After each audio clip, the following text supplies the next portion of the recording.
Адамга эң кыйыны күн сайын адам болуу деген улуу сөз залкар жазуучу Чыңгыз Айтматовго таандык. Албетте анын айтып өткүз аламы бар өзгөчө сыймыктуу инсан.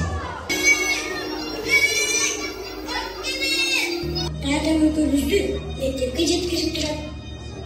Мектеп кайерде экенин сен али билбейсиңби, э?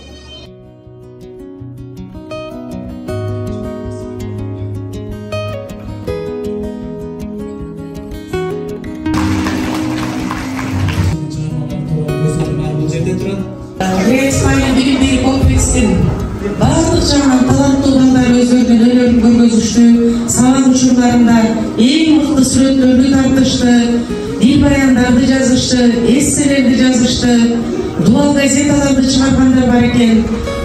Ал тургай сонун архитектуралык бир өздөрүнүн колунан жасалган кол өнөрчүлүк боюнча дагы жасаган иштери.